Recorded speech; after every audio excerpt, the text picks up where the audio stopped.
Lawyers, Honorable Speaker, are always intent on reading the law in the way it favors them, because that is what they do as lawyers. Therefore, Honorable Speaker, because I'm not a liar, Honorable Speaker, I read the Constitution as an accountant who is able to read good English, interpret the Constitution as it is. Article 239 is not read. Honorable Kajwang, TJ Kajwang.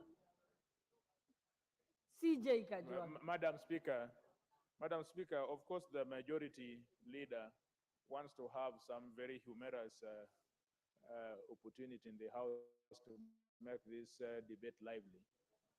But Honorable Speaker, majority leader is calling us lawyers liars, and is calling you, who is on the seat of the Speaker, a great lady of this country, that all that you have done all your career is to be a liar, and is facing you eyeball to eyeball and calling you a liar in the National Assembly.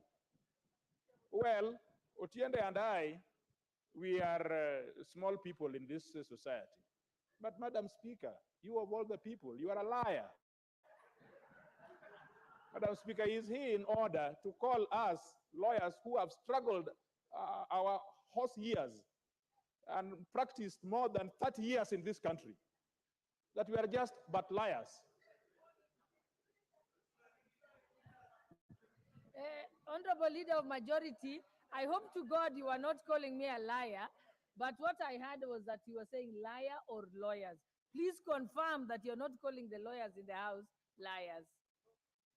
Clarify. You know, Honorable Speaker, I have tremendous respect for liars. And our pronunciation, Honorable Speaker, the other day I was having tea with my good friend, the Honorable TJ Kajwang. And the Honorable TJ Kajwang spoke to me about a sip. And I was wondering, what sip? And because we were sipping tea, Honorable Speaker, only to come to learn he was speaking about the ship that had deployed oil in Mombasa. Therefore, our pronunciation, Honorable Speaker, based on where we come from, varies. And the Honorable TJ Kajwang should forgive me, because where I come from, L-R-W, where you have W and Y, we have that difficulty. So I have the advocates of this country, let me use the word advocates. The advocates who serve, like the Honorable TJ Kajwang, are great people, and including yourself, Honorable Speaker, and you know I have tremendous respect for you and other advocates in this country. But I was speaking about, I have no intention ever of becoming one of them, because I'm an accountant. And I'm able to read, because going back to my point, I'm able to read the Constitution and interpret it, because the Constitution is not written in a lot of legalese, it's plain English. And Article 239, Honorable Speaker, of the national security, that defines our national security organs, says that the national security organs are the Kenya Defense Forces, National Intelligence Services, and the National Police Service. And indeed, Honorable Speaker, if you read on Article 239, Sub-Article 6, it says that Parliament shall enact legislation to provide for the functions, organization, and administration of the national security organs. And therefore, our National Police Service is part and parcel of our national security organs that the National Security Council can seek to be deployed to restore order, or in case of emergency, as that has been sought in the country.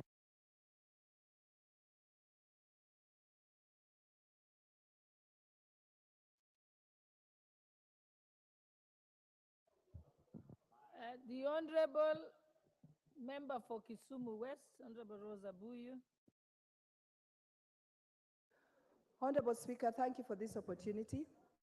From the onset, I'd like to say that I'm a member of the committee that has presented this motion.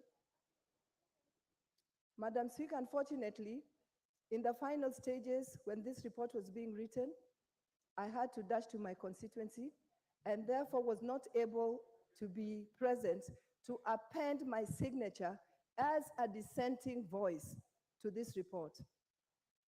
Madam Speaker, I'm not an advocate and I'm not a lawyer, but I stand here to speak as a citizen of this country. Madam Speaker, I want to speak on behalf of millions of Kenyans who are not able to give their views this morning on this motion. Madam Speaker, I speak for thousands of residents in Lamu. I speak for thousands of residents in the North Rift.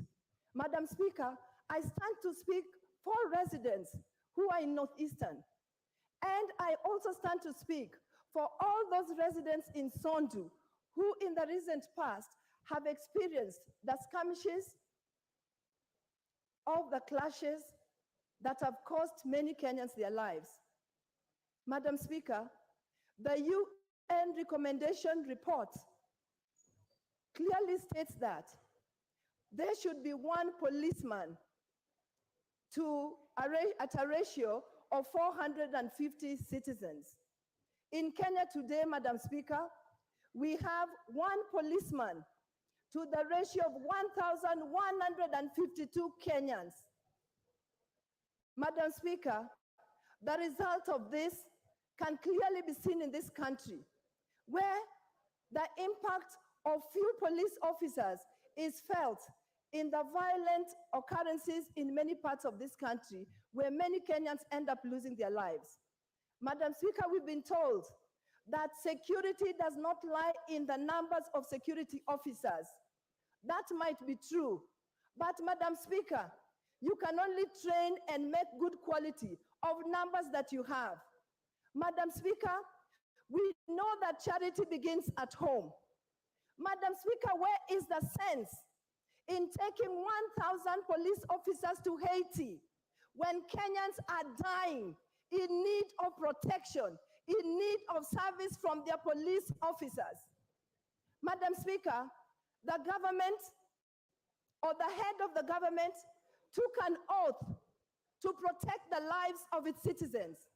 Madam Speaker, you don't protect the lives of your citizens by taking police officers who are supposed to protect them away from them to a land called Haiti. You can only protect their lives by enhancing the numbers and enhancing the security amongst your citizens.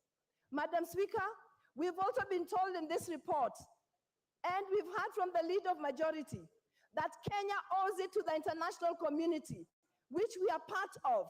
Madam Speaker, if you cannot contain and protect lives of your people, surely where do you have the guts to take away to protect lives of people in Haiti? Madam Speaker, we've been told that Haiti is a land of gangs where no president can sit pretty, because so far, 4 presidents have been beheaded and murdered, and the gangs maraud the whole land of Haiti. Madam Speaker, I want to agree with our leader of minority that in taking these 1,000 officers to Haiti, we are actually doing nothing but sending them there as sacrificial lamb. Because in a country that's ruled by gangs, in a country where there's no law and order, in a country where there's no respect for human life, why, Madam Speaker, give me one reason why we take 1,000 of our officers into that land. Madam Speaker, I stand here to register my dissent and opposition Let's hear the point to of this order. I'll give project you a of minute. taking our members to. Mike, Honorable Speaker, I'm sorry I'll to give you a disrupt my minute, sister. Honorable Buyu, to finish. Honorable Proceed. Speaker, I was rising on standing order 106 on irrelevance and repetition because I've listened to the Honorable Rosa Buyu continuously repeat herself on issues to do with Sondu. And when I looked at the motion before the House, Honorable Speaker, at least towards the end, as she was completing, she was speaking about Haiti, because the debate was on the deployment to Haiti. Honorable Speaker, more importantly, I have a copy of the report. And the Honorable Rosa Buyu, as she has asserted, is a member of this committee.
committee. And Honorable Speaker, I was going to advise Honorable Speaker, the kind of things Honorable Rosa Bui was alluding to are things I have seen a very diligent member of that committee in the name of Honorable Kaluma, what he did. He has been able to express himself in a dissenting report. The Honorable Rosa Bui, I'm told, never even attended the committee sittings to benefit from, and the minutes are there, Honorable Speaker. I'm not just speaking to things I do not know, because minutes of the committee are in the report. The Honorable Rosa Bui never attended a single meeting of the committee, and now seeks to speak to the gallery with a lot of irrelevancies about Sondu and other areas. Honorable Speaker, I will just beg that we be relevant in line with the, Standing Order 106 and restrict ourselves to the issue of Haiti, not Sondu, not Kikuyu, not Baringo, and other areas, Honorable Speaker. I think, Honorable Rosa, I'll give you 2 minutes so that you can finish your, because you were interrupted. Thank you, Madam Speaker. Madam Speaker, for the records, I was in the meeting, the joint meeting of the two committees, Committee of National Assembly and Committee of the Senate. And I deliberated, and even in that committee, I actually voiced my opposition. Madam Speaker, I've clearly stated that I wasn't able to come in the last committee when the report was being finalized, because I owe it to my people to be in the constituency when the duty calls, and I was there. Madam Speaker, the reason why I'm talking about Sondu, Baringo, Lamu, Northeastern, and the other places is because those places are experiencing violent, that's actually leading to deaths of many people, Madam Speaker. It is the police who are charged with responsibility to protect Kenyans. These are the police we want to take away from Kenyans to take to Haiti. Madam Speaker, the leader of majority sometimes should learn to be relevant himself instead of standing up on useless point of orders. Thank you, Madam Speaker.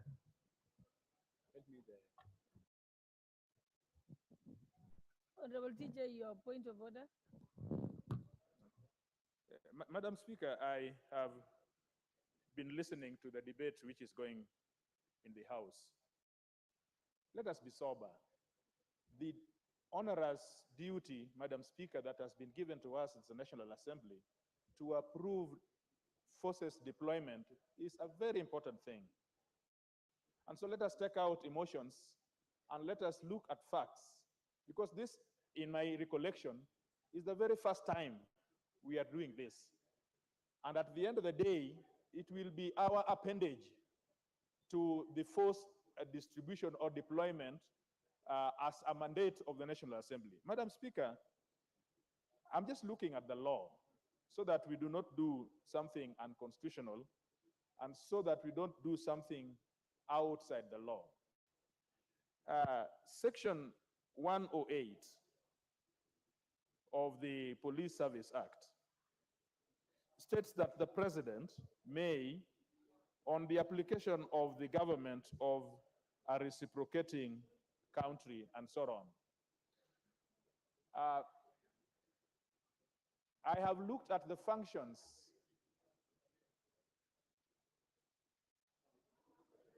Madam Speaker, I've looked at the functions of the police service, and I have looked through all the functions that are given to the Inspector General, except for 108, the only section in which the president may send police service is section 108. The rest of the sections, police service are a homeland. They protect inside the country. The only place in which police service can go outside the country is under 108. And under 108, it begins by saying the president can do that, but in a reciprocating country. Madam Speaker, I would want the chair to express itself to apply its mind to whether Haiti is a reciprocating country. Whether Haiti is a reciprocating country. Because if it is not a reciprocating country, over all the things we have said, police service is supposed to help us internally, not outside. And the authority given by the law is only the authority to reciprocating countries.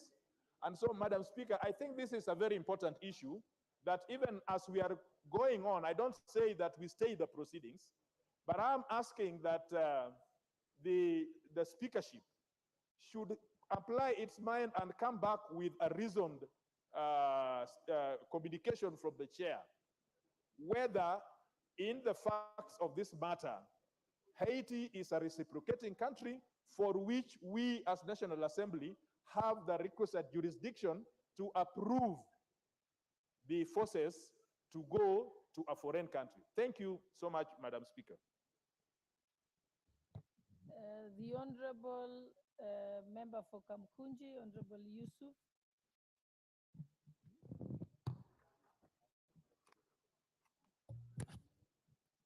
Thank you, Madam Speaker.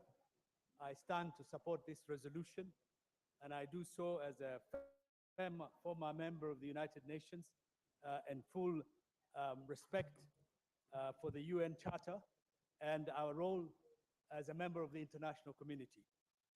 In fact, Madam Speaker, the Haiti government had requested the United Nations Security Council to help the stabilization of that country, on whose security situation is in dire straits at the moment.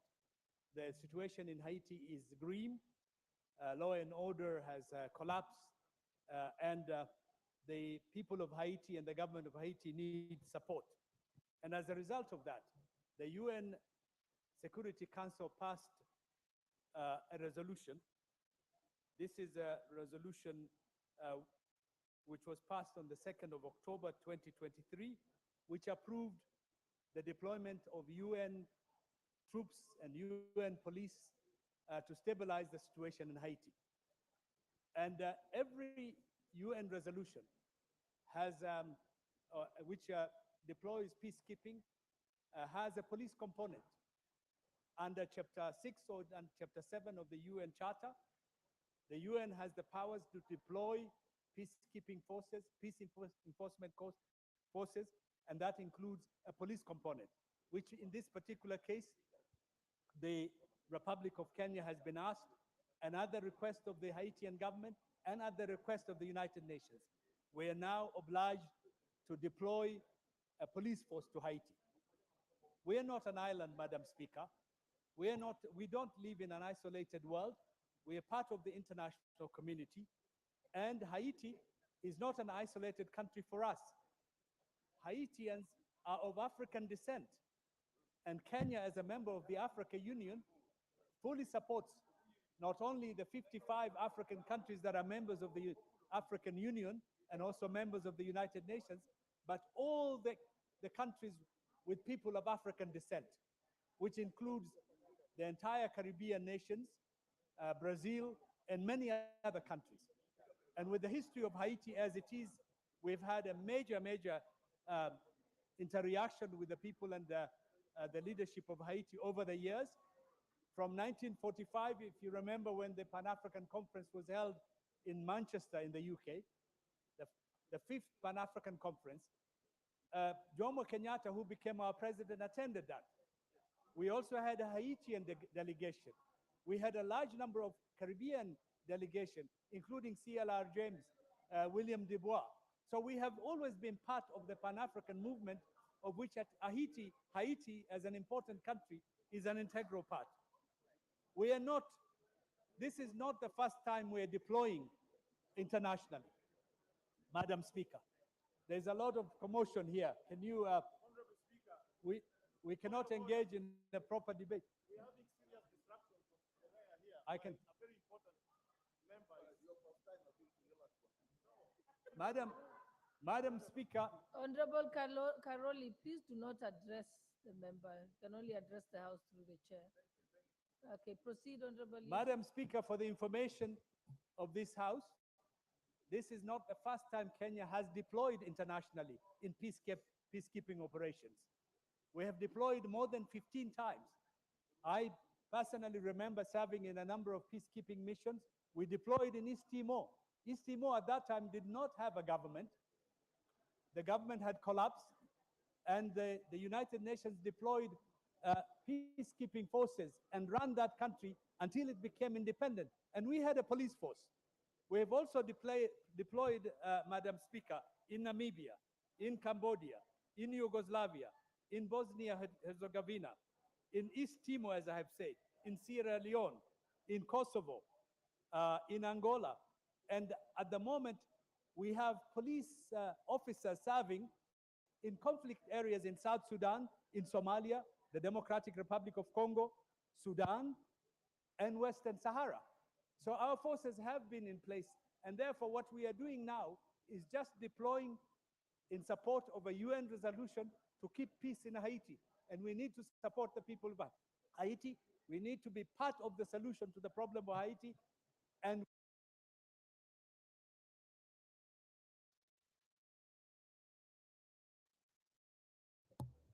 The Honorable Sarah Korere. Thank you, Madam Speaker. Madam Speaker, I also rise to support the motion. And indeed, Madam Speaker, this motion is properly before this House. Madam Speaker, it is true that Kenya is a member of the United Nations, and we have the responsibility to be our brother's keeper. And for avoidance of doubt, Madam Speaker, I want to refer this House to the report of the Committee on Security. Madam Speaker, Kenya has posted its police officers to other missions in the other years as late as 1989. And Madam Speaker,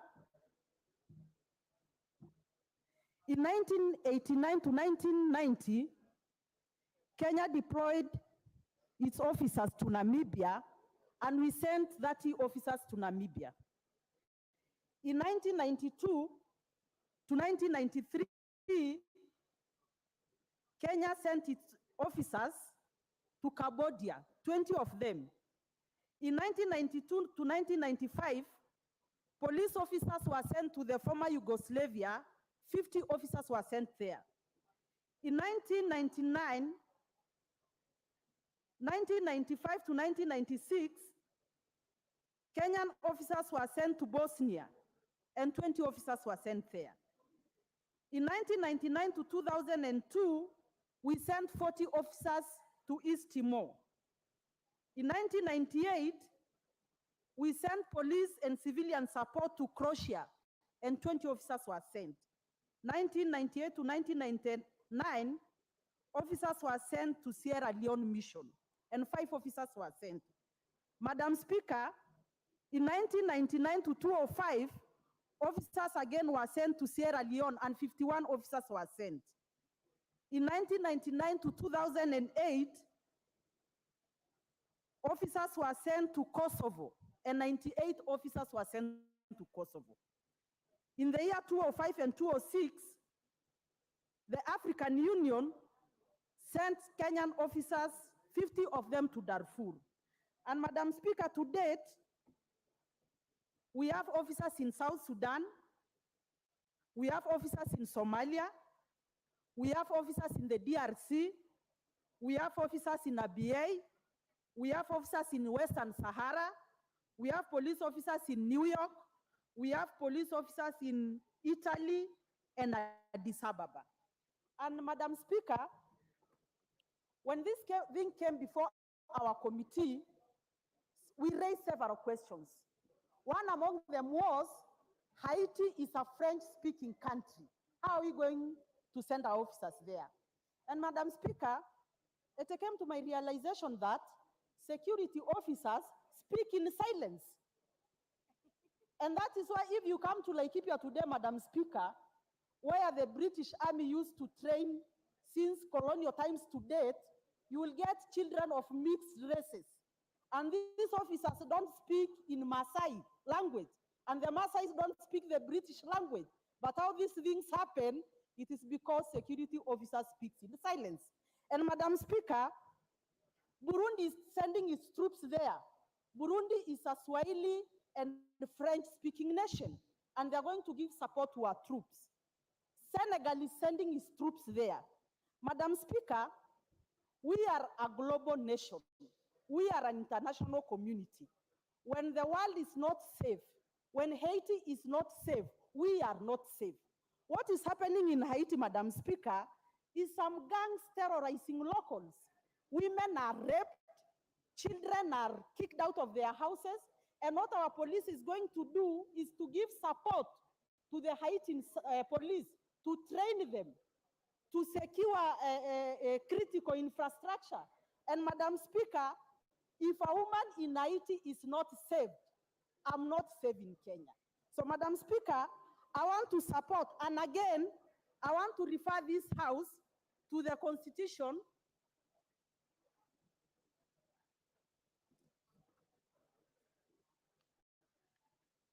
The National Police Act, Section 1081. And Madam Speaker, unless we are speaking in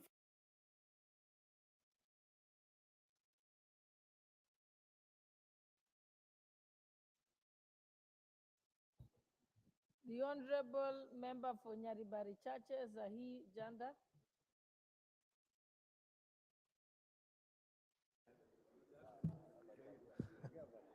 Thank you, Madam Speaker.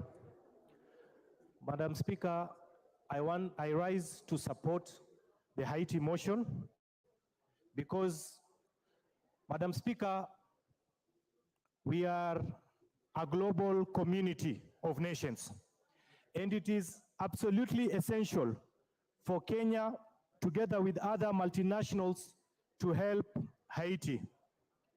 It is a matter of humanitarian consideration to help offer support to our brothers and sisters in Haiti. Madam Speaker, the sole aim is to help usher in stability, development, and democratic governance through a political framework owned and driven by the people of Haiti. Madam Speaker, it was through a request by the UN Security Council of the deployment of multinational security missions to Haiti. Kenya, Madam Speaker, will help to reinforce Haiti National Police Force. Madam Speaker, I fully support the deployment of Kenyan Police Force. Madam Speaker, you are aware that we have forces in the DRC and other African countries, and you can see what our troops have done in Congo. So I stand to support. Thank you, Madam Speaker. The Honorable Karoli Omondi. Thank you very much, Madam Speaker. I begin by first noting that there exists a proper legal framework for the deployment of our police servicemen and women overseas, and that is under Article 107 and 108 of the National Police Service Act. I think that matter rests there. Though I would urge that proper gazette notices be issued by the executive to give effect to those provisions. Madam Speaker, the seeds of the current turmoil in Haiti commenced with the arrival of Christopher Columbus in the New World.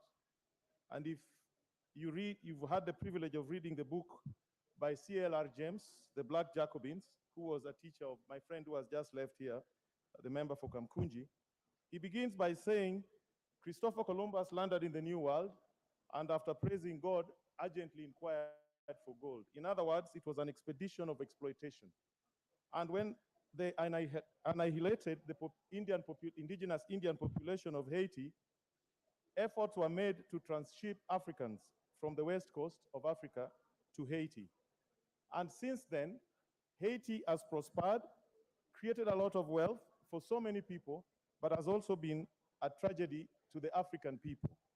It is my conviction that it is very important that we all take an interest in what is happening in Haiti.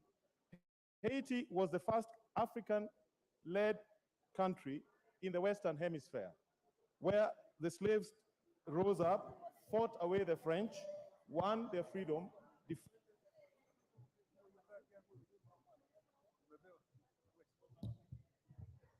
The honorable member for Belgut.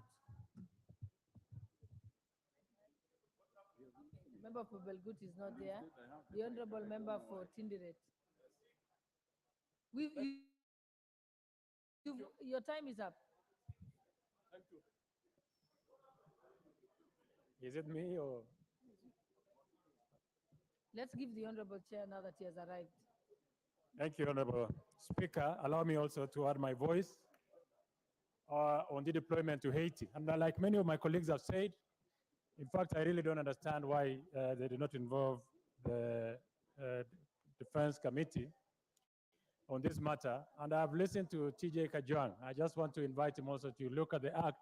If you look at the discretion, you will go to 1081, and you will see the president will also interpret the discretion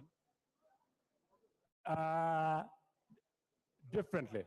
But I don't want to go to the details. Let me just go to the humanitarian bit of why we need our police officers to be in Haiti as soon as possible. Honorable Speaker, we've done, this country has been on different missions before, with people on missions on countries where we are not even related in any way, not in color, not in religion, but we participated. Our officers have been to Kosovo, our officers have been to Sierra Leone, our officers have been to East Timor. In fact, the Deputy DIG, Gabo himself, led a mission that did so well in East Timor.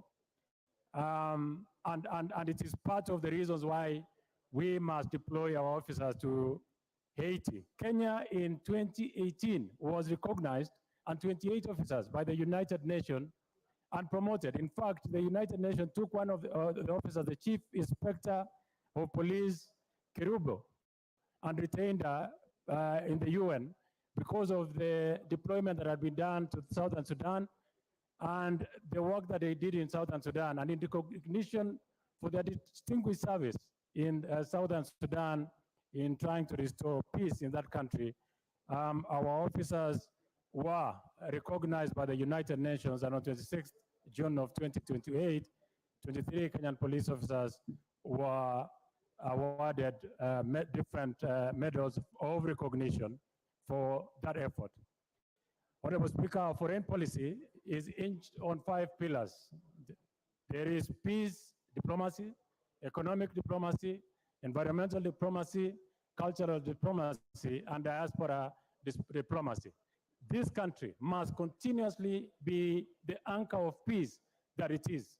We must continuously engage in making sure that the regions that we've been asked or deployed, we as a country are able to participate in restoring peace within the region. Honorable Speaker, Kenya has done so well. We've like I did mention in the beginning of the week, shortly our officers from Somali who have restored relative calm will be on a drawdown coming back to the country.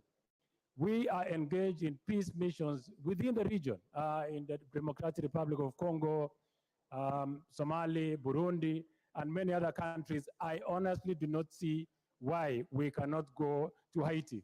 The problem in Haiti, and we should also be very fair, Kenya, this is the gangs, and they are only in the capital of Haiti, that is Port-au-Prince.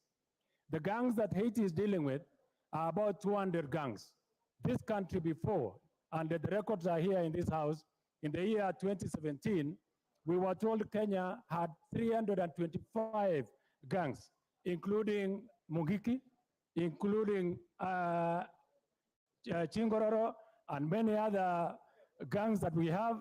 Honorable Soro is not amused about Chingororo, but all of them were quelled by our police officers. Honorable Speaker, I want to submit that our officers are able, and there is no reason why we should not deploy our officers to Haiti. Honorable Speaker, I support. The honorable member for Lari, Honorable Joseph Kahangera.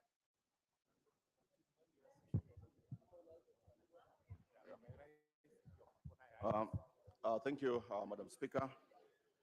I raise under Standing Order 95, considering that we have had many members who are supporting and those who are opposed,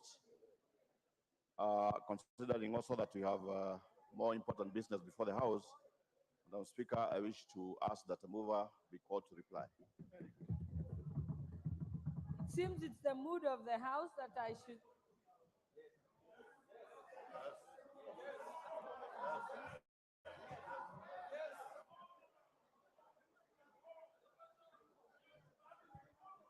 Mover to reply.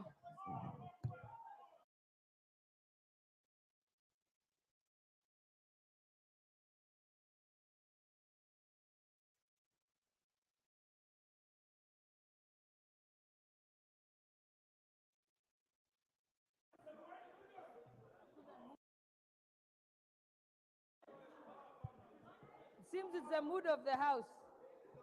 I should put the question. Honorable members, I now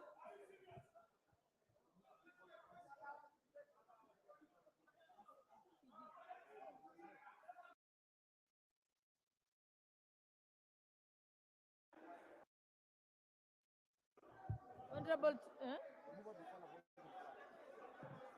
Hubert Tongoya.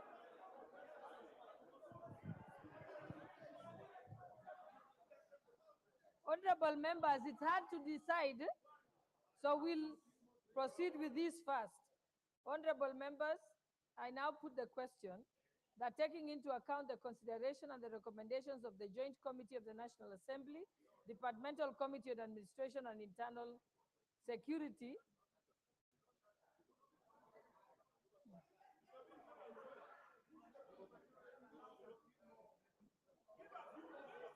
that the Joint Committee of the National Assembly, led by the Honorable Member Tongoya as the chair, be called to reply.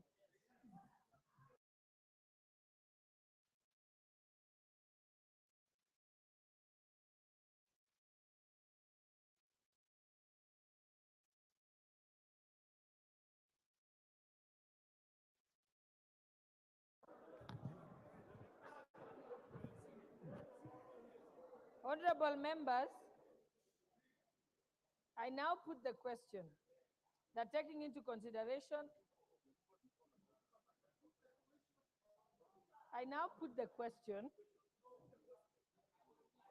Honorable members, just allow me to proceed with this.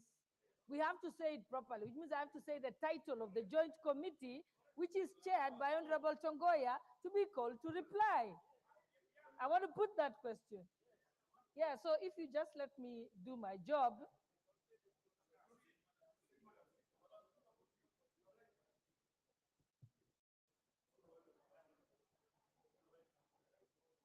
Honorable members, because there is a dispute as to whether we should put whether the mover should reply or not. Isn't that the question before the House? So I want to ask, yes, I want to ask whether the House is in agreement. You will have an opportunity to decide as the House whether the mover should be called to reply or not. Okay, Honorable Member, when you finish making your altercation.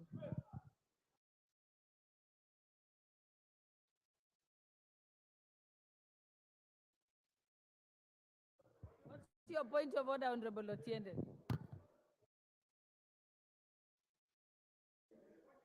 Madam Speaker, I want your guidance. I will wait until you're done consulting. Madam Speaker, I wish to get your guidance on a fundamental matter, and that is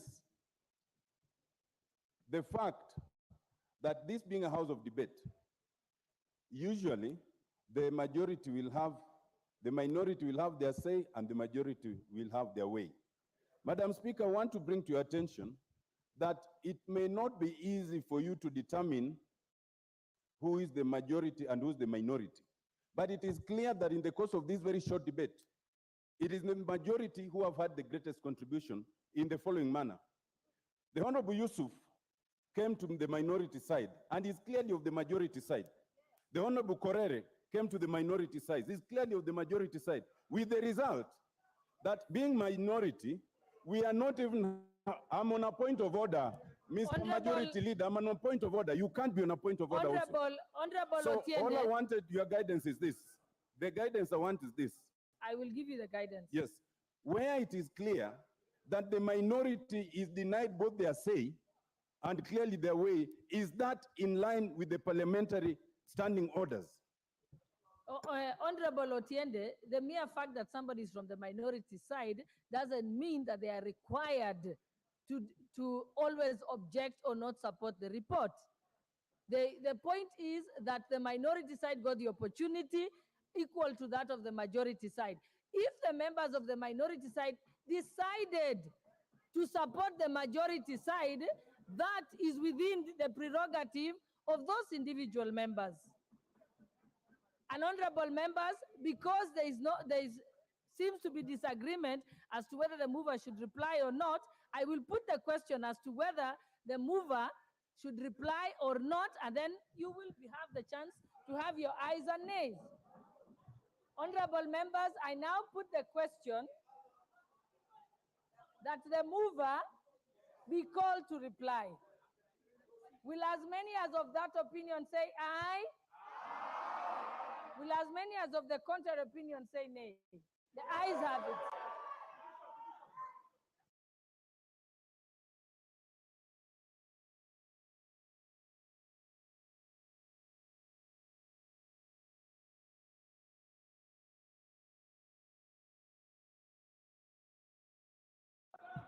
You have insufficient numbers. You don't have sufficient numbers.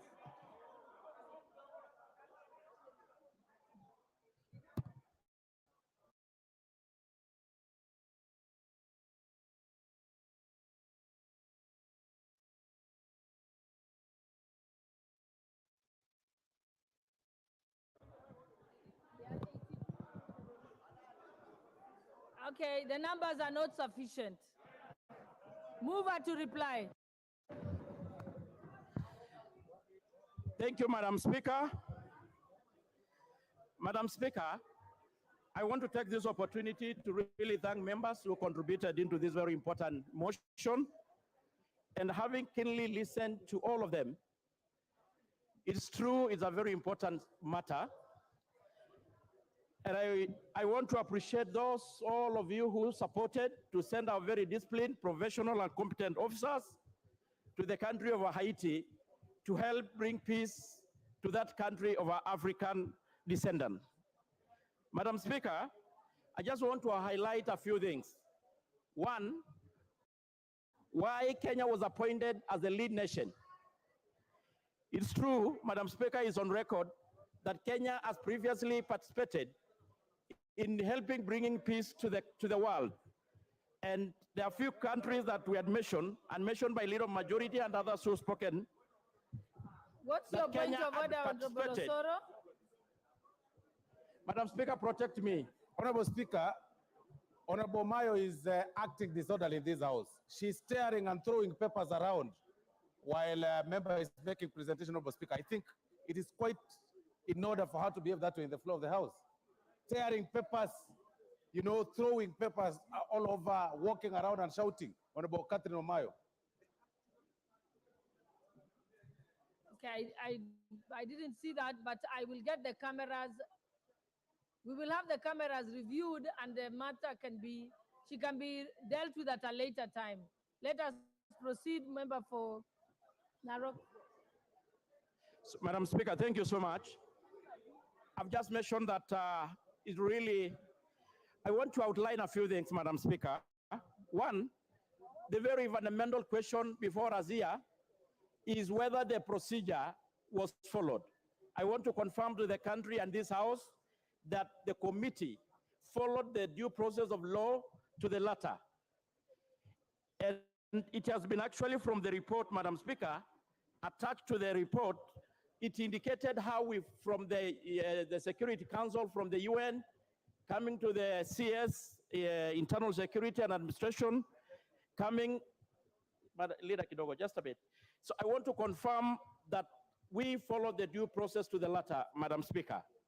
It is evidence, Madam Speaker, out of the 15 members of the committee, we had 14 or 13 approving the report and deployment of our officers, and only one minority report, Madam Speaker.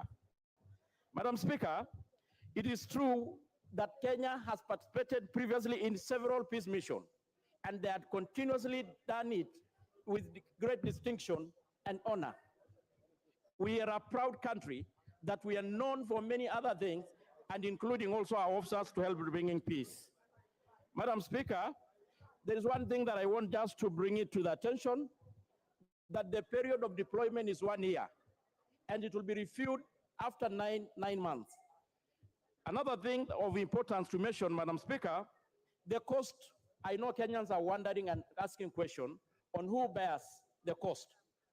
It is good to be on record, Madam Speaker, that the entire cost, 100%, will be bared and borne by the UN. Madam Speaker, I want to challenge and call those of us who had reservation to please, let's support our discipline officers to go to the country of Haiti with our prayers and support, and we continue reclaiming our position as a country in the global stage. We have done it before, and we are going to continuously do it. So Madam Speaker, with these few remarks, I beg to reply. Thank you so much.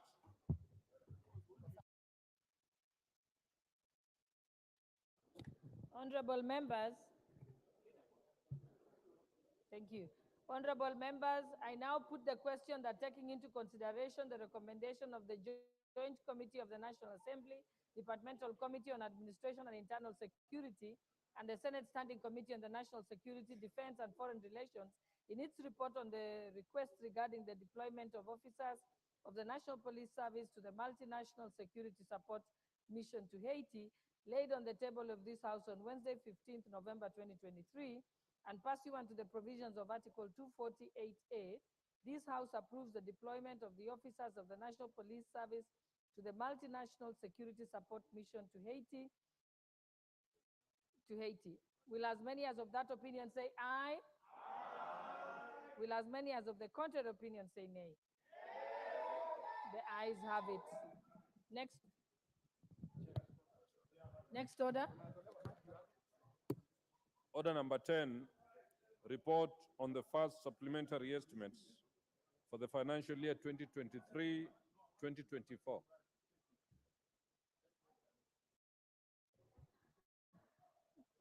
The Honorable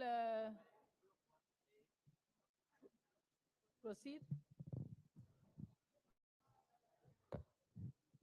Chairperson Budget, proceed.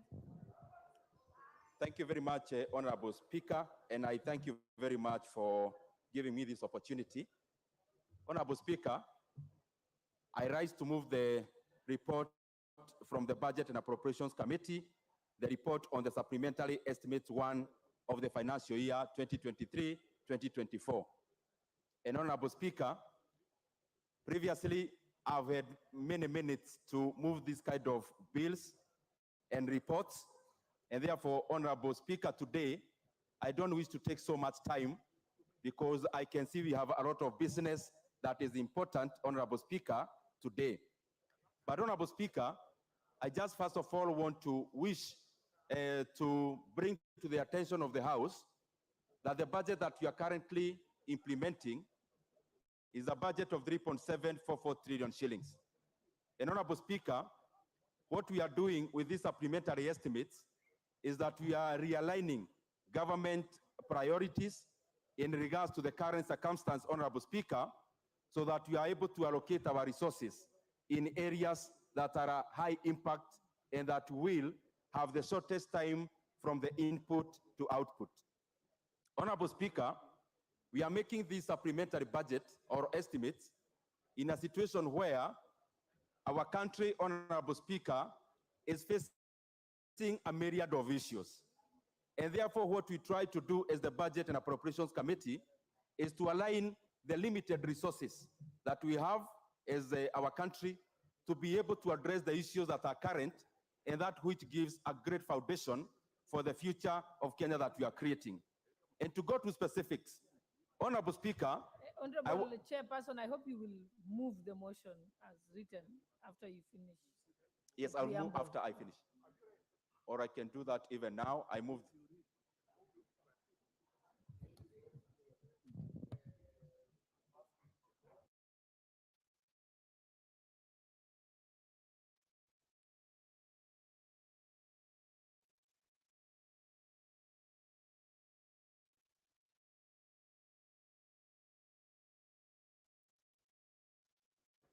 Honorable Speaker, I had wished to do this when I am concluding, but it's always better to do it earlier so that members can also get talking points from the essence of the order paper. Honorable Speaker, I wish that is the report on the first supplementary estimates for financial year 2023-2024. Honorable Speaker, I wish that this House adopts the report of the Budget and Appropriations Committee on the first supplementary estimates for the financial year 2023-2024, laid on the table of the House on Wednesday, 15th November 2023, and pursuant to the provisions of Article 223 of the Constitution and Standing Order 243, 1, that approves the increment of the total recurrent expenditure for financial year 2023-2024 by Kenya shillings 90 billion, 717 million, 383 million, 737 shillings in respect of the votes as contained in the first schedule. 2, approves a decrease of the total capital expenditure for financial year 2023-2024 by Kenya shillings 24 billion, 515 million, 810,722 shillings in respect of the votes as contained in the first schedule.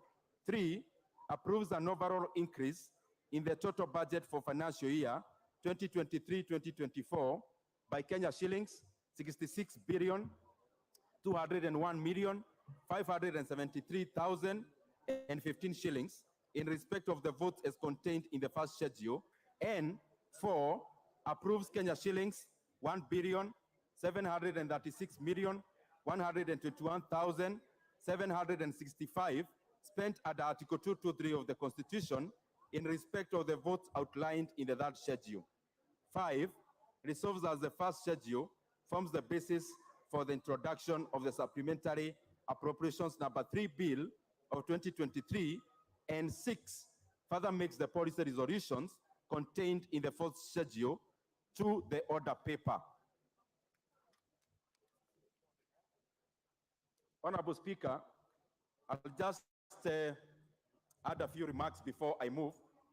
I was saying that we are in a circumstance where we are trying to align the limited resources that we have as our country to be able to address the current situation of issues, Honorable Speaker, as we also lay a basis of the growth of our economy.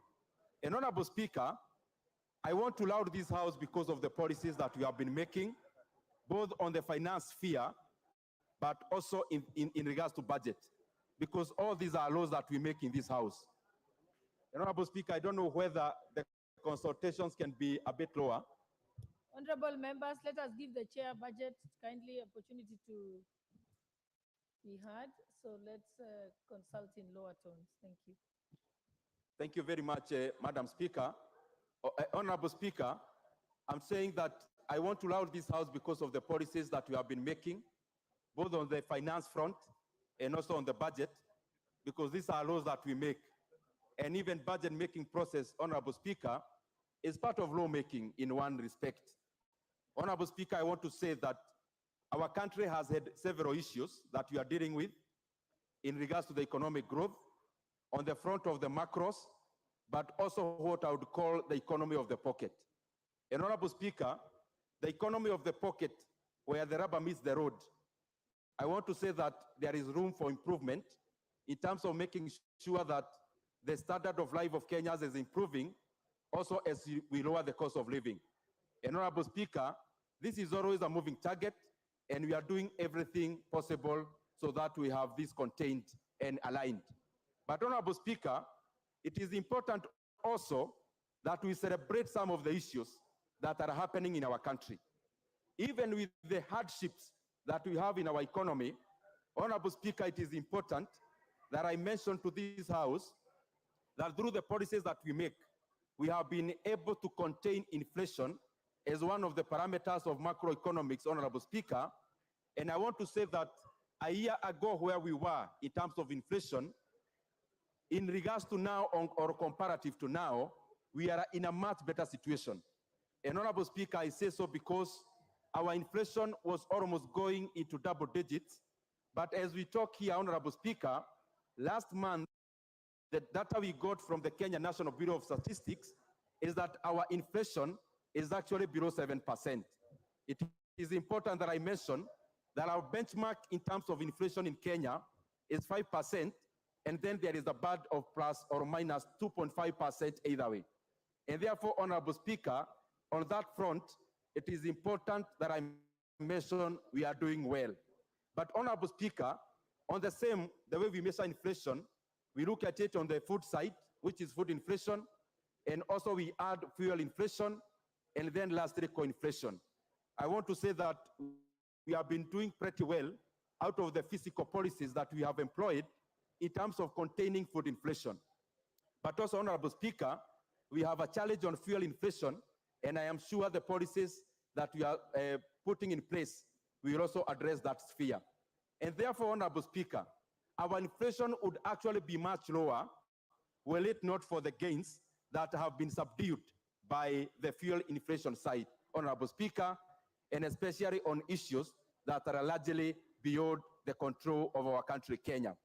But Honorable Speaker, also, on the other parameter of economic growth, it is important that I mention to these colleagues of mine who have been very, very instrumental in also shaping the decisions that we make as the Budget Committee, but that notwithstanding the economy of the pocket that is not doing so well, Kenya as a macro economy, Honorable Speaker, is actually doing very well comparatively globally. Honorable Speaker, in the first quarter of 2023, Kenya economy grew by 5.3%. Honorable Speaker, in the second quarter of 2023, the Kenyan GDP grew by 5.4%. Honorable Speaker, this is not just the Kenyan data, but data from even Bretton Woods institutions like IMF and World Bank. And in that respect, Honorable Speaker, Kenya in the first quarters of 2023 was actually the 29th fastest growing economy in the world. Honorable Speaker, these are things that are important to mention, where I also comment that there is also something that we need to do to make sure that this economic growth is felt in the pockets of Kenyans. Honorable Speaker, why are we making this supplementary budget? Honorable Speaker, I'll mention just a few because I want to conclude in the next 5 minutes so that we go to also the debate. And I want members, kindly, if it's possible, because this is the essence of this debate, you may conceptualize it. The essence of making this supplementary is, number one, to address the issue of payment of interest rates so that we can go step by step. The real reason of having this supplementary budget now is because we as a country want to provision enough resources for the payment of interest rates. Out of the total increment of this budget of around 200 billion, 145 billion Kenya shillings is an increment in the payments of interest rates. Honorable Speaker, one would ask, why are we doing it now? And we just did our budget in the month of June. The reason is this, Honorable Speaker. From the month of June to date, we have had two main issues happening around interest rates.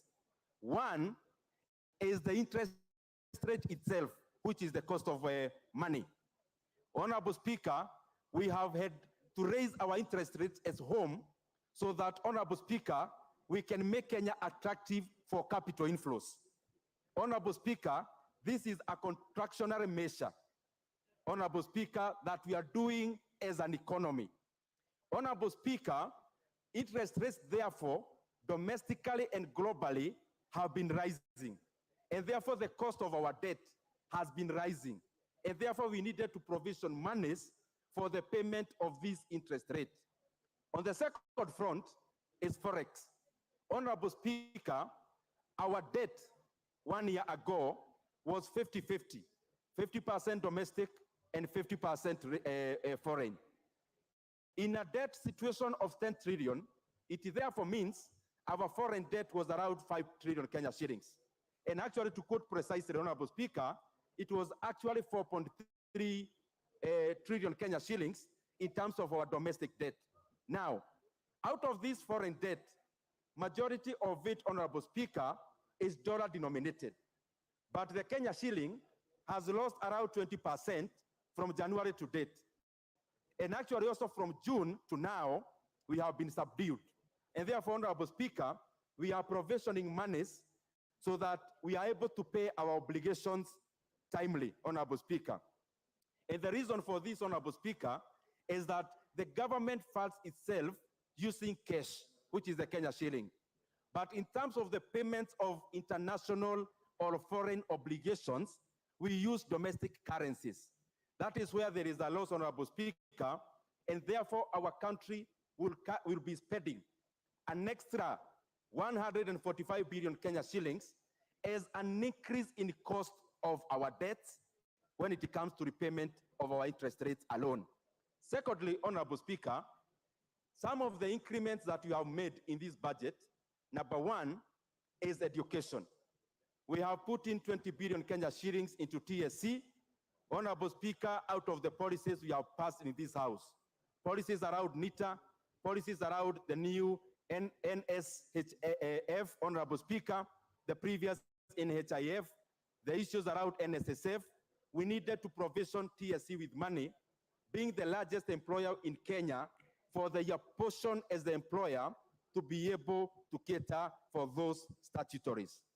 Honorable Speaker, secondly, and I want members to also be keen on this, we have also provisioned around 5.4 billion Kenya shillings that is going into bridging the gap of the deficit of the JSS funding in terms of capitation. Honorable Speaker, in this budget, we have provisioned that money. Honorable Speaker, in this supplementary also, we have provisioned monies for the new funding model of the tertiary education. We have put in over 4 billion Kenya shillings into giving scholarships and loans to TVET students. And on the other side of the universities, Honorable Speaker, we have provisioned enough resources for the intake that is currently in course at the next intake. Honorable Speaker, we have also provisioned 3.4 billion Kenya shillings, monies for the infrastructure of JSS institutions. And Honorable Speaker, we have also recalibrated that. That money will no longer be going to the Ministry of Education. All that monies will be going to NGCDF, because the patrons, the members of this house, have shown that they are the best managers when it comes to execution of public facilities. Honorable Speaker, also, we have provisioned 8.25 billion Kenya shillings that will go into post-harvest management and also the purchase of fertilizer for the next season. And therefore, Honorable Speaker, when it comes to inputs of our agriculture sector, we have taken care of that. Honorable Speaker, we have provisioned monies for sugar reforms. And some of these monies, Honorable Speaker, will be going into payment of arrears owed to Kenya's sugar farmers, Honorable Speaker, so that we can continue releasing more resources to our economy. Honorable Speaker, there is a lot more that we have done in the supplementary estimates, and I will call upon members to also go through the report so that we can also participate. We have given monies to NCPB for the purchase of maize so that the sweat of our farmers will not go down to drains, Honorable Speaker.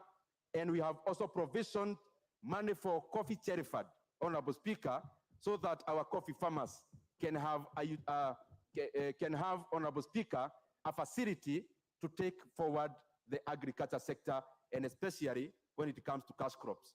Honorable Speaker, on the policy front, we have seen a lot of improvement by the National Treasury insofar as invoking Article 223 is concerned, this time you are only approving less than 2 billion Kenya shillings, monies spent at Article 223. And the bulk of this money, Honorable Speaker, is going into post-harvest management. Honorable Speaker, also lastly, is that out of the reports that we usually make in this House, Honorable Speaker, the National Treasury or the Executive has now come up with a pending bills commission, Honorable Speaker, which will go a long way into addressing those pending bills that have really hampered the growth of our SMEs, Honorable Speaker, majority of whom are owed these monies. Honorable Speaker, with those many remarks, I want to really thank all the members of this House. You have always been a source of knowledge to us as the Budget Committee. I also want to thank all the departmental chairs who have appeared before us for the last few days.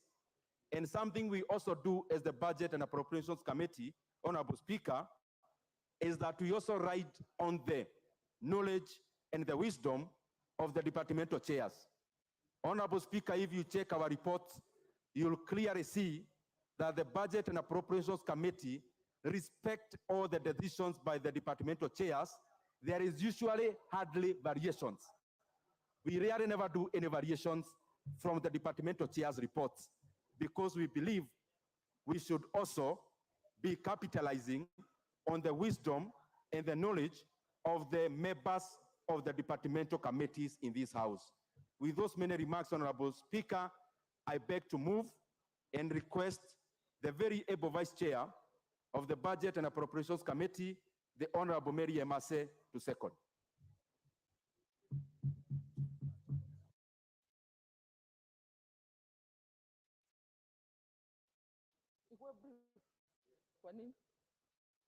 Thank you, Honorable Speaker. I'm being told to be brief. I think members are eager to contribute to this motion. Madam Speaker, as I second, I just want to join my chair from the onset to just appreciate the contribution of the members, all departmental committees, to the budget process. The report you have before you is a combination of a lot of work, effort, commitment, time that members have put through, without forgetting our parliamentary budget office that have had to assist us, direct advice in unpacking the supplementary budget and the whole process up to report preparation and recommendations. Having said that, Madam Speaker, I just want to emphasize on one aspect. You know, for us to appreciate the budget, we must understand the macroeconomic fundamentals underpinning it. The chair has articulated in details, being an economist and a very able chair, but I just want to emphasize, because it's important, we must understand why we have done what we have done in the manner in which we have done it. Madam Speaker, we are preparing supplementary one at a time when Kenya is experiencing a very difficult economic time, and not only Kenya, many countries across the world. On this front, therefore, Madam Chair, I must say our economy has been very resilient to the shocks, the economic shocks. I remember during our discussions, one of the members was telling us, you are blaming everything to the war in Russia, to now the war in Israel. But these are facts we must confront. Even we are still recovering even from the impacts of the COVID-19.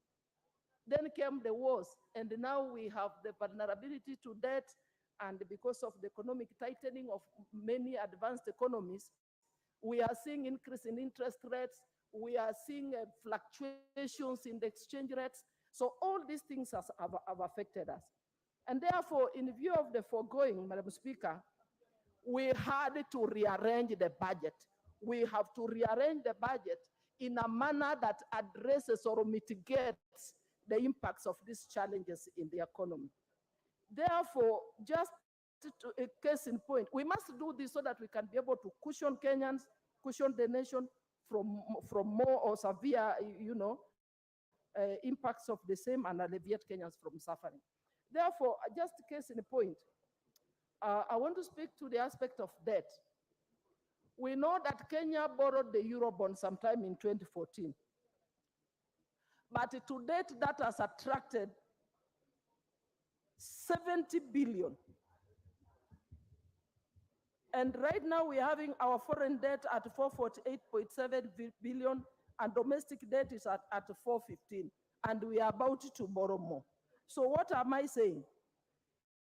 At this point, when we're preparing this budget, we have to prepare it in a manner that we are addressing consolidation measures so that we are able to reduce the deficit and also reduce accumulation of debt. And how do we do that? We must rearrange our budget. We have our needs and wants. But you know, at this point, this is a time when we have to ask ourselves, what can wait? What can't wait? And what can we do away with altogether? And that is where the austerity measures come in. So I know even when we're looking at the budget, most of the departmental committees had wish lists, endless wish lists. But then we had to make a decision to make rearrangements so that we can create what we call physical space, more leg room for us to be able to rearrange the money, take some of that money to help us pay our debt, and also allocate to other priority areas, emergent areas, like address issues to mitigate El Nino, the issue of climate change and many others. So even if we have to borrow by rearranging, then we will end up borrowing less as opposed to borrowing more. So this rearrangement was necessary in the budget. Having said that, allow me to touch on a few areas. The sectors that are benefiting more from this rearrangement, one of them is agriculture. We know that agriculture sector has employed a number of reforms towards improving competitiveness of our exports, towards securing food security, so that in the long run we are able to bring down the cost of food and therefore the cost of living. And at the same time, we know that agricultural sector is the one that creates a lot of employment for this particular sector. So I just want to say that this sector has benefited more. We have 516 million going towards paying arrears to farmers. We have 550 million for food security diversification, among others. And also, as I approach conclusion, education sector is also one of the biggest beneficiaries. There is 1 billion to Nairobi schools. We know that Nairobi has the largest population, and some of the constituencies you will find they have 2 schools or 5 schools. So there's more money going towards supporting Nairobi schools to create more schools. We also have new funding going to the new model university funding to support education in our universities. And also there is allocations going to social protection. We will remember we registered our elderly persons, and now we have allocated 2.8 billion towards that end. And also there is more allocations, including to the Hustler Fund and many other. Thank you, Madam Speaker. I want to stop there. Thank you for the opportunity. To vote on the secondly. Let me propose the question first, surely. Because what exactly are you? I think members are anxious about this. And I must say my claim to fame is that Honorable Emase was my very able senior accountant when I was at the judiciary. And I can see she hasn't lost her touch. Honorable members, I now propose the question that this House adopts the report of the Budget and Appropriations Committee on the first supplementary estimates for the financial year 2023 and 2024, laid on the table of this House on Wednesday, 15th November 2023, and pursuant to the provisions of Article 223 of the Constitution and Standing Order number 243. One, approves an increment of the total recurrent expenditure of the financial year 2023-2024 by 90,717,383,717 in respect of the votes as contained in the first schedule. Obviously, my math is not that good. Two, approves a decrease of the total capital expenditure of the financial year 2023-2024 by Kenya shillings 24,515,810,722 in respect of the votes as contained in the first schedule. Three, approves an overall increase in the total budget of the financial year 2023-2024 by Kenya shillings 66,201,571,015 in respect of the votes contained in the first schedule. And four, approves Kenya shillings 1,736,121,765 spent under Article 223 of the Constitution in respect of the votes outlined in the third schedule. And five, resolves that the first schedule forms the basis for the introduction of the supplementary appropriation Bill number 3 of 2023, and 6, further makes the policy resolutions contained in the fourth schedule to the order paper.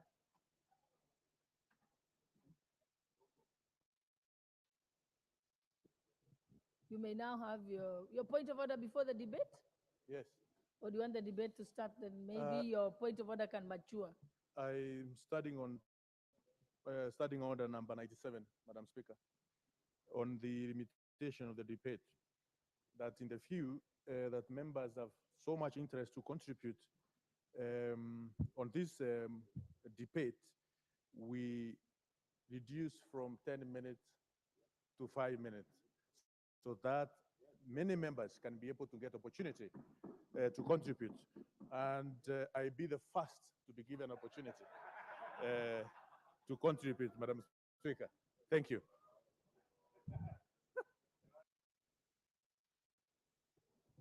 Honorable members, is the House in agreement that we limit debate? Will as many as of that opinion say aye? Will as many as of the contrary opinion say nay?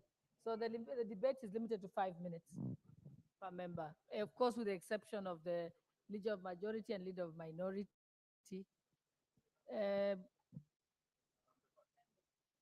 Can we give him the privilege of going first? Since Thank you, Honorable Speaker. Let me thank Honorable Rocco, although he's stretching his luck that he wants to abrogate himself the responsibility of the Speaker to allocate who starts. But he's a good man, Honorable Speaker, and I rise to support this motion, Honorable Speaker, on the supplementary estimates. The first supplementary estimates in this financial year, Honorable Speaker. Honorable Speaker, as the Chair and the Vice Chair have very well articulated, this first supplementary comes in the backdrop of a very difficult time for our economy and indeed the global economy. Honorable Speaker, just to add on to the issues that the Chairman and the Vice Chair have alluded to, the global economy, Honorable Speaker, as we all know, is still in the recovery mode post-COVID. And this recovery post-COVID, Honorable Speaker, has had huge ramifications on growing economies like ours and others in the developing world, and especially informed by happenings beyond the borders of our developing economies. Happenings in the Americas, Honorable Speaker, happenings in the Western world, in Europe, and now, Honorable Speaker, even happening in the Middle East with the war between the Hamas and Israelis, Honorable Speaker, in a way, hugely impacting the supply chain around the oil and gas sector. And Honorable Speaker, because we are not an oil-producing country, but an oil-consuming country, any interruptions to the supply chain of oil emanating from the war, either in Ukraine and Russia, between Ukraine and Russia, or the war in the Middle East, will have an impact on our local economy, Honorable Speaker. And we have seen that even with the the consistent rise of oil prices, global oil prices in the world, and also in the distortion of our foreign exchange rates against the hard currencies, Honorable Speaker. And those who understand, Honorable Speaker, will know that the global oil prices also have a huge impact on our exchange rate, especially that against the dollar, because most of this crude oil is traded, and even refined oil is traded in dollars, Honorable Speaker. And the demand for crude oil or refined oil into our economy, in a way, also helps to drive up the costs of the dollar against the shilling, Honorable Speaker. And why not, Honorable Speaker, as have been said, why not for the government to government contractual arrangements that guarantees, one, that we have adequate oil supplies in our country, Honorable Speaker, and with prices that are hedged, and therefore we are not subject to very frequent fluctuations of the oil prices in the world, Honorable Speaker. Honorable Speaker, the other issues that confront us as we work on these fast supplementary estimates, Honorable Speaker, you know, we had challenges with the implementation of the Finance Act 2023, with all the cases that went to court, and that in a way impacted our revenue collection. Honorable Speaker, you remember the Kenya Revenue Authority have already reported that within the first quarter, they had a shortfall of about 79.3 billion on revenue turnovers from July, August, and September.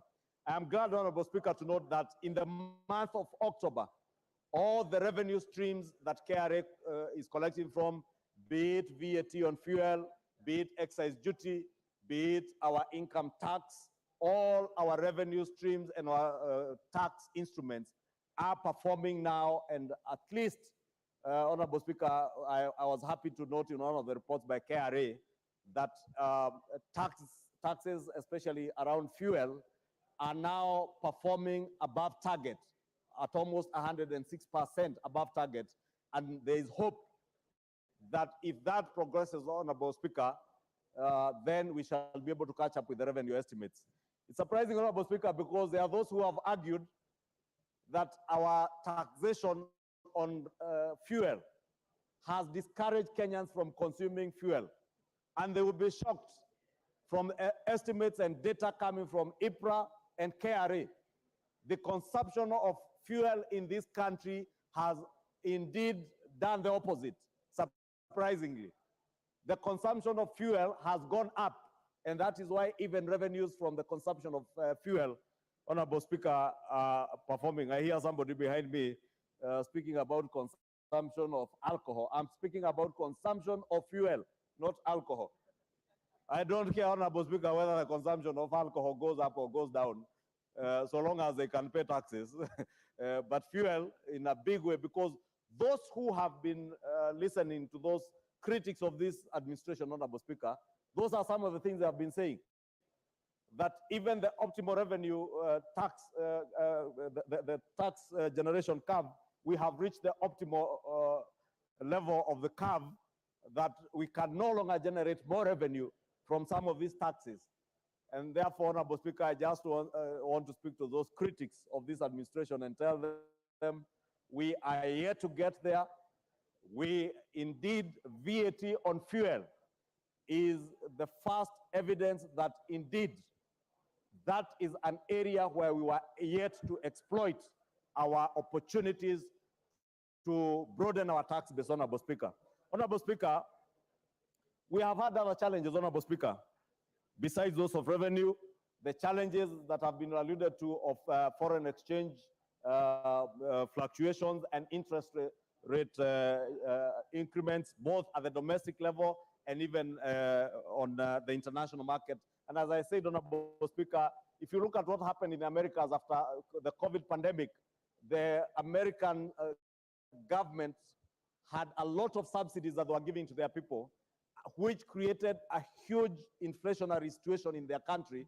And therefore, to help mop up the excess liquidity in the market, they increased their Fed rates, Honorable Speaker, almost to 5.5, 5.6, almost 6%, and that in a way has affected our interest rates locally, Honorable Speaker.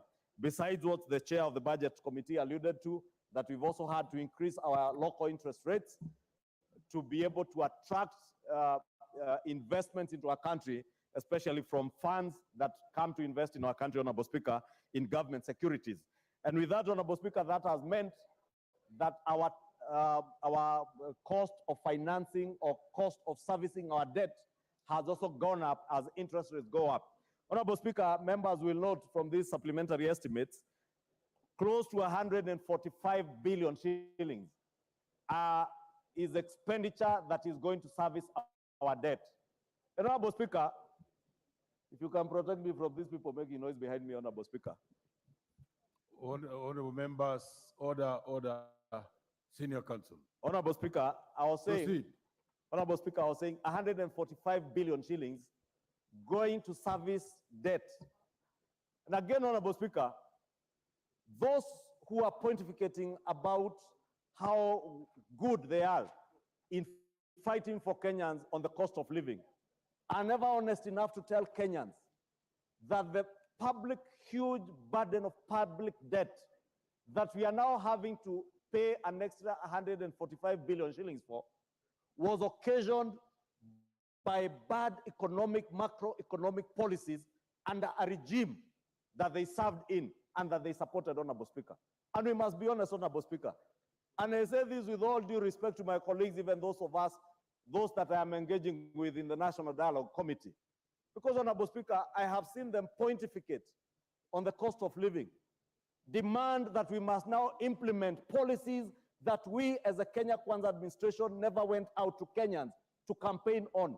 Because we campaigned on the backdrop, Honorable Speaker, of workable macroeconomic policies that will ensure that this country is on a trajectory of economic recovery, anchored on sustainable macroeconomic policies, not short-term, populist, politically expedient policies of subsidizing consumption, Honorable Speaker.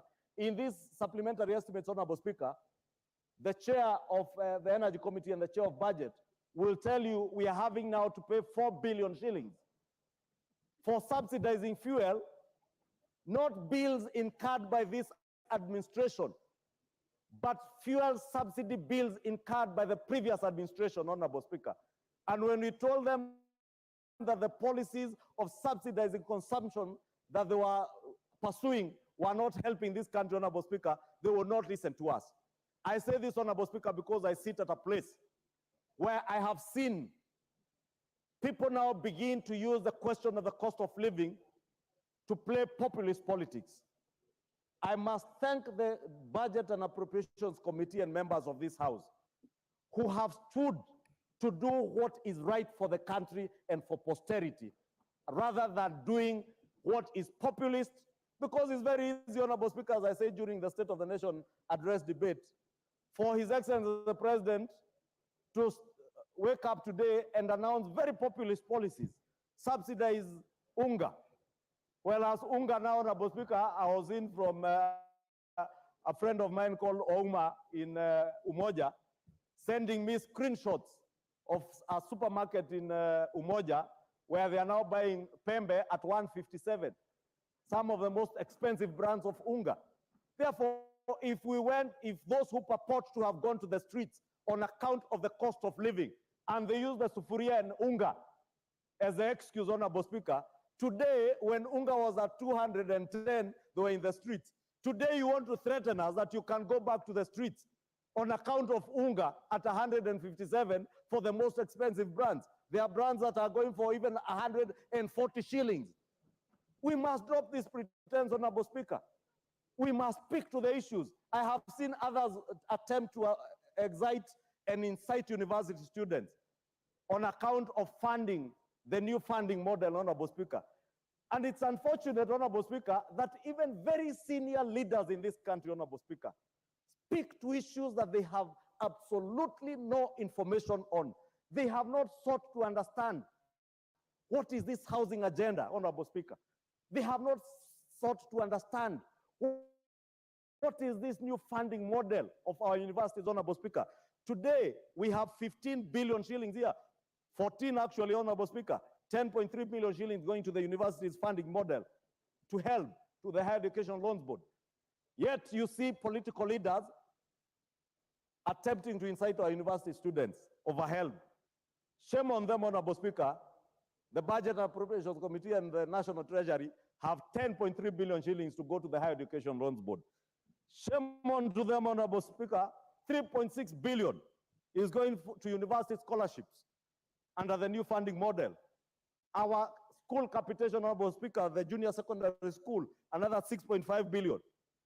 The Kenya National Examinations Council, to ensure that our children who have sat for their exams are marked and results delivered in time, another 2.8 billion.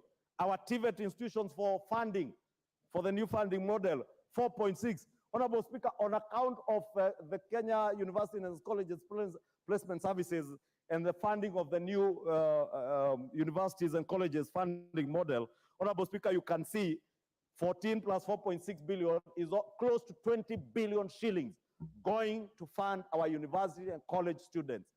That is what a responsible and responsive government does to its people, to ensure that our parents who have students in TVETs, parents who have students in junior secondary, parents who have children in our universities do not have to incur the burden of having to pay very high fees, Honorable Speaker, for their children in universities by us appropriating adequate resources to the Higher Education Loans Board to ensure that they fund and give scholarships to children from the most vulnerable of our backgrounds, Honorable Speaker. I know many of these leaders, Honorable Speaker, even very senior leaders, have had their own children attend public universities and benefit from the old funding model that never cared to know whether you are a son of a member of parliament, whether you are a son of a governor, whether you are a son of a president, whether you are a son of a former prime minister, or a son of a former vice president, or a son of a sitting deputy president, and they would fund you at the same level as a son of a hustler. The new funding model, Honorable Speaker, is paying focus to the downtrodden, the most vulnerable of our children, so that members of parliament, sons and daughters of former prime ministers and former vice presidents, those are people who can afford to pay for university fees for their children. They pay for their children, but the sons and daughters of hustlers get 100% scholarship. They get funding from HELB, Honorable Speaker. This is what this supplementary budget is doing, Honorable Speaker. Honorable Speaker, we're in an era where now we are talking about COVID, and El Nino rains. And this El Nino rains, Honorable Speaker, came with some unmitigated things or emergencies that were never forecast, Honorable Speaker, at the time we were doing the budget at the beginning of the year. And we were never able to provide adequate resources to deal with post-harvest losses. The president did announce that we shall be, even during the State of the Nation address, that 100 mobile maize dryers and milk coolers are being procured. These resources, Honorable Speaker, you will see 2.4 billion shillings going towards the crop post-harvest to deal with the issue of maize dryers, to ensure that the harvest, the extra 18 million bags harvested by patriotic farmers across the country will not go to waste on account of the heavy rains. That will have mobile dryers.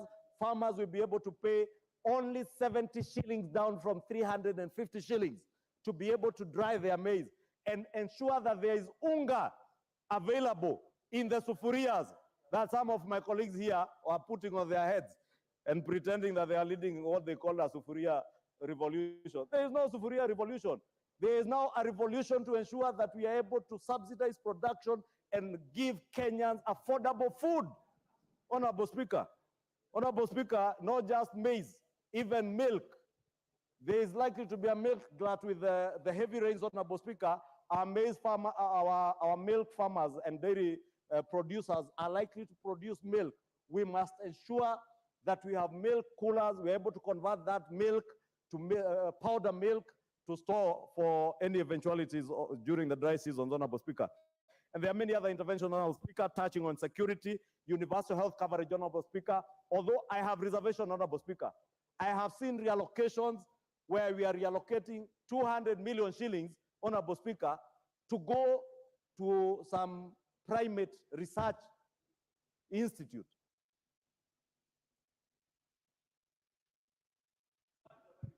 One minute. Strictly Honorable one. Speaker, I was saying, how do we allocate 200 million shillings to research about monkeys?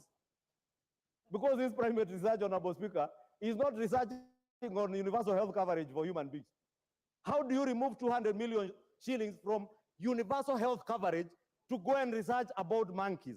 I know there's a cabinet secretary who told us they would relocate monkeys from some forest to another forest, Honorable Speaker. I don't know what research is this that we want to fund with 200 million shillings. I want to propose that the committees in charge should be proposing amendments this afternoon to remove that money and take it back to more sustainable programs, Honorable Speaker. Worst case scenario, take it back to universal health coverage. How do we start taking care of monkeys at the expense of human beings, Honorable Speaker? Surely.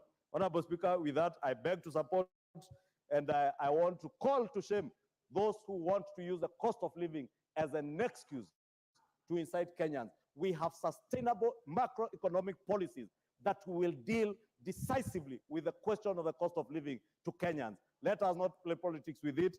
Let us not use the global economic challenges that we have around the world to try and incite the Kenyan people. They have a government that is responsive, a government that thinks about them, cares about them, and is dealing with their issues in a more sustainable manner other than the politically expedient avenues that we saw in the past, Honorable Speaker. With that, I beg to support. Very well, Leader. And you have really spoken on the research on monkeys. And I know very well that even teachers outside there just says who needs to be absorbed. Maybe that's where we should take it. At the risk of contributing, let me allow the chair of budget to make an amendment, honorable members. This will actually assist us and you to discuss the entire report as one piece. Chair budget, please. Honorable Speaker, thank you very much for giving me the opportunity so that members can debate with this in mind also. In consultations with the chairman of the Security and National Administration, my brother, Honorable Tongoyo, there are some few amendments, very marginal. Notice is given that the chairperson of the Budget and Appropriations Committee, let me just go direct to the point, Honorable Speaker, that the motion on the report of the Budget and Appropriations Committee on the first supplementary estimates for this financial year be amended by inserting the following paragraphs immediately after the words order paper appearing in subparagraph 6. A, subject to, that is Roman 1, deletion of the figure Kenya shillings 1,409,700,000 in column 10 of the first schedule of the report, that is gross capital estimates, in vote 1017 under the program 0704000, that is State House Affairs, appearing on page 1 of 9 of the schedule, and substituting therefore the figure 1,309,700,000. 2, deletion of the figure Kenya shillings 1,357,000,000 in column 10 of the first schedule, that is gross capital estimates, in vote 1024 under program 0626000, population management services, appearing on page 1 of 9 of the schedule, and substituting thereof, therefore, the figure Kenya shillings 1,257,000,000. 3, deletion of the figure Kenya shillings 7,213,220,000 in column 10 of the first schedule, that is gross capital estimates, in vote 1026 under program 0629,000, general administration and support services, appearing in page 1 of 9 of the schedule, and substituting therefore Kenya shillings figure Kenya shillings 7,714,220,000. 4, insertion of the figure Kenya shillings 100 million in column 6 of the second schedule, that is development reduction, in vote 1017 under program 0704,000, State House Affairs, appearing on page 1 of 26 of the schedule. 5, deletion of the figure 100 million in column 6 of the second schedule, that is development reduction in vote 1024 under program 0626,000, population management services, appearing on page 2 of 26 of the schedule and substituting therefore Kenya shillings 200 million. Deletion of the figure Kenya shillings 200 million in column 6 of the second schedule, development reduction in vote 1026 under program 0629,000, general administration and support services, appearing on page 2 of 26 of the schedule. B, affecting the consequential amendments in the report, and signed by the chairperson, Budget and Appropriations Committee. Honorable Chair, Speaker, what the Honorable Togoyo was trying to achieve is to capitalize more money into police modernization program, a program that had a deficit of 200 million, which he has been able to fund by internal realignments. Thank you very much, Honorable Speaker. And I call upon the Honorable Chairperson, Honorable Tongoyo, the security man, and National Administration to second. Chair, Security. Thank you so much, Chair, Speaker. And please inform the House what it's all about, because Yeah, we I want want to absorb to- it to the mainstream. I want to report. actually clarify in symbol terms what the whole amendment is and what he intends to achieve.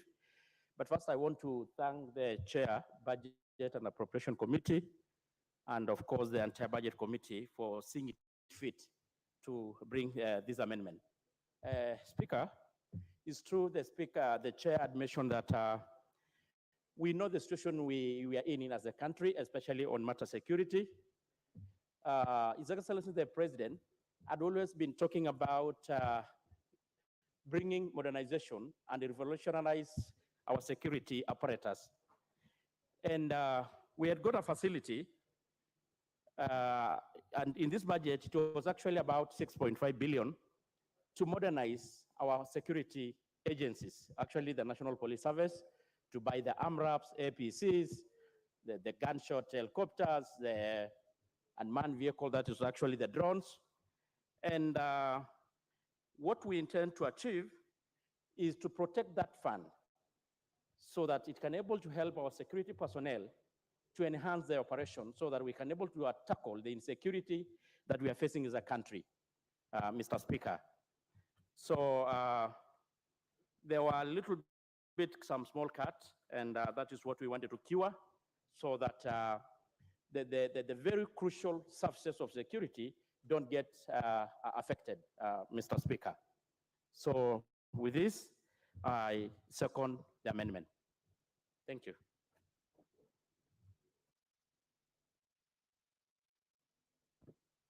Honorable members,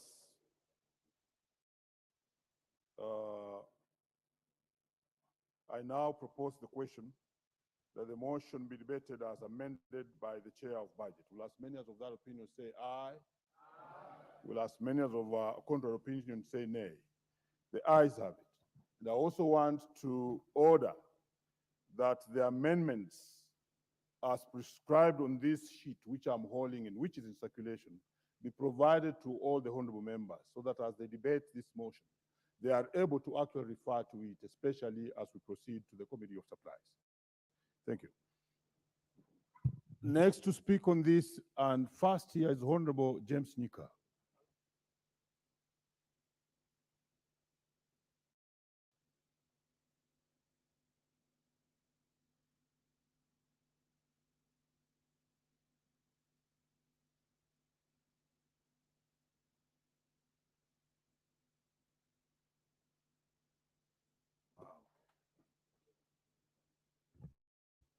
Order. Honorable members, further guidance that we deal with the amendment first before we proceed to the entire report. If it's the mood in the House that I put the question, I therefore put the question that the amendment thereof proposed by the chair of the Budget Committee be part of the report. Will as many as of that opinion say aye? Will as many as of contrary opinion say nay? The ayes have it.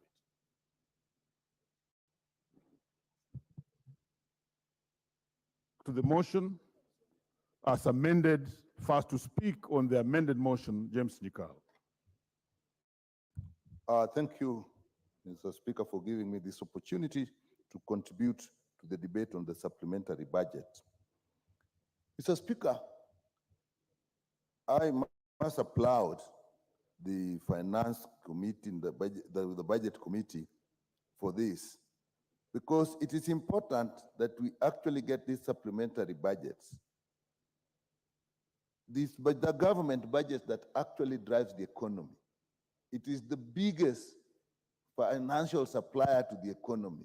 So that if we have that sorted out, we are okay. But Mr. Speaker, the main objective of any economic activity of anything is the welfare of the people. It does not matter how good the policies are. It does not matter how sound they are and how pleasing they sound.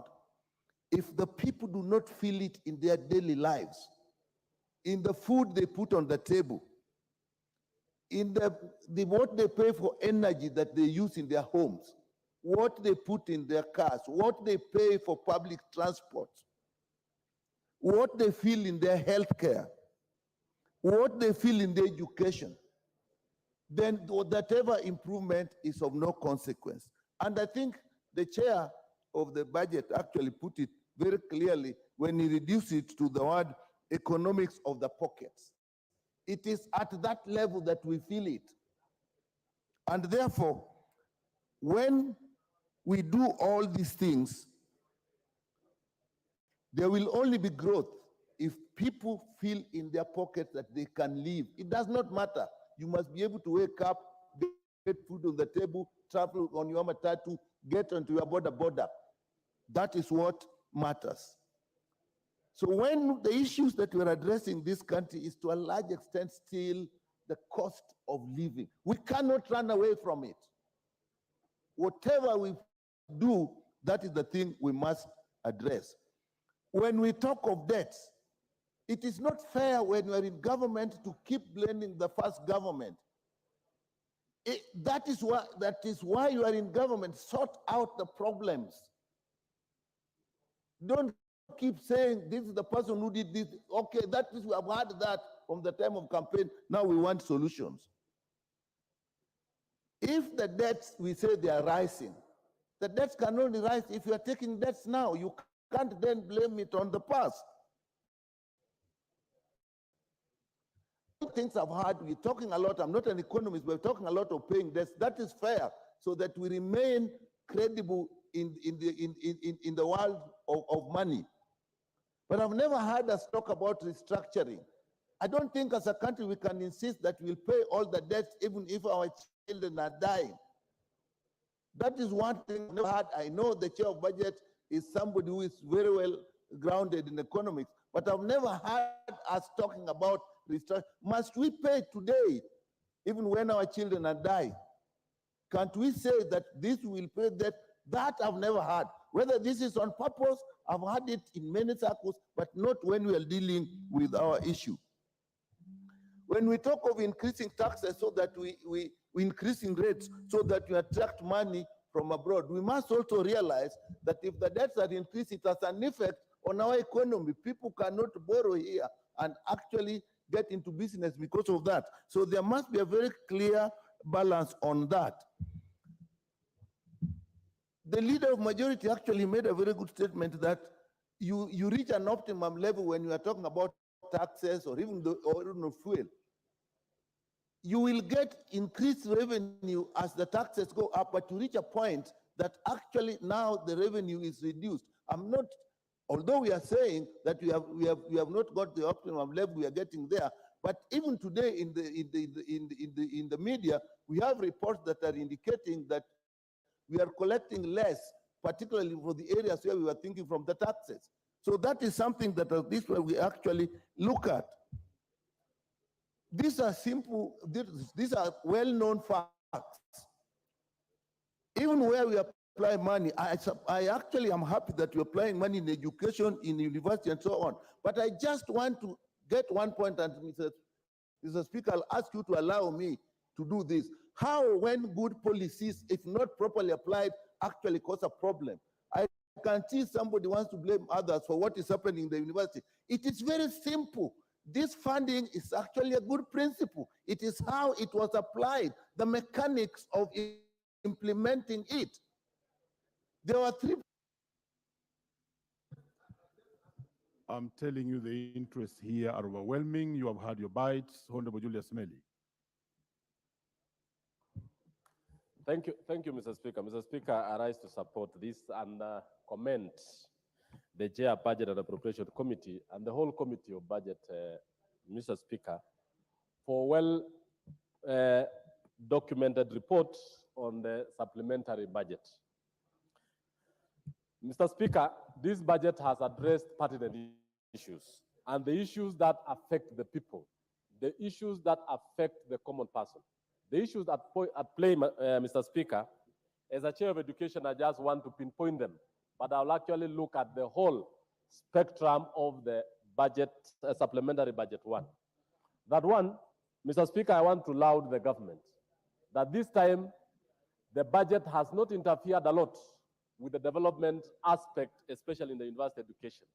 The monies that were allocated in the main budget have actually almost remained the same. Two, Mr. Speaker, the issue of JSS. The country knows that next year we are going to have grade 8. They have actually supplied 5 billion shillings for the construction of the JSS class, for the capitation.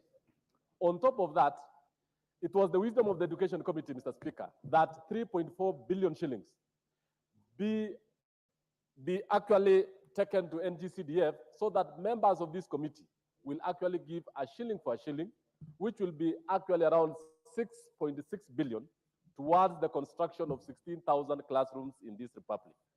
Mr. Speaker, that is quite commendable, and I want to say that the Budget Committee has actually done it quite well.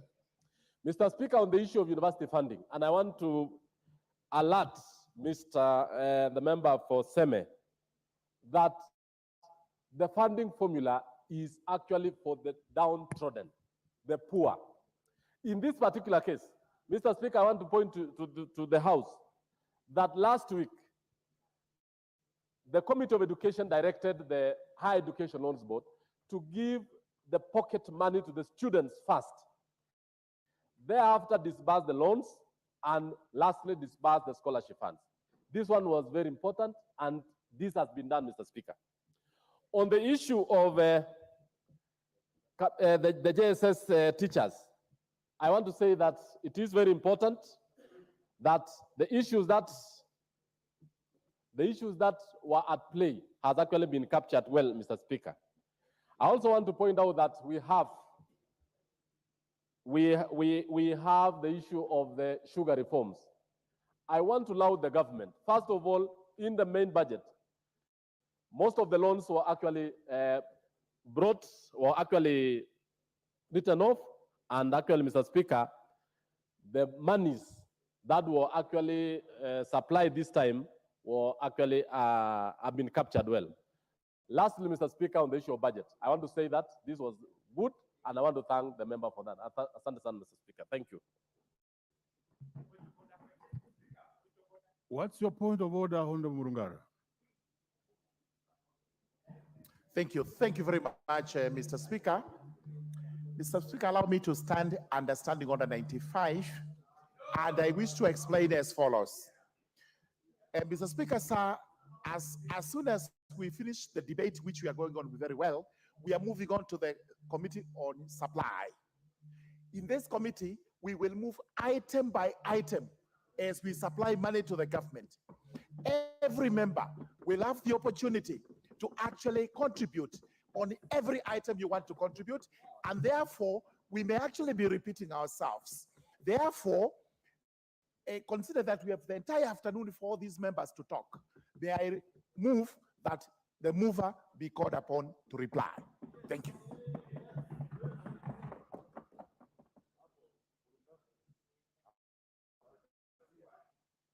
Well, you know, the speaker is blind. In as much as I've seen overwhelming interest in the debate. Order, members. but a member has risen from his place on standing order number 95 that we call upon the mover to reply. And I want to put the question, will as many as of that opinion say aye? Will as many as of contrary opinion say nay? The ayes have it.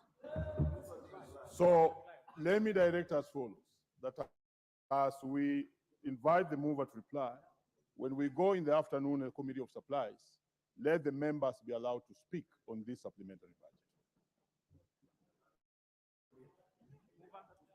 Thank you very much, Honorable Speaker, and I thank all the members who have contributed. We'll be here in the afternoon, Honorable Speaker, to talk about all these issues actually on specific terms. And we will also be available here to clarify any issues to these honorable members, our colleagues. And therefore, Honorable Speaker, I beg to reply.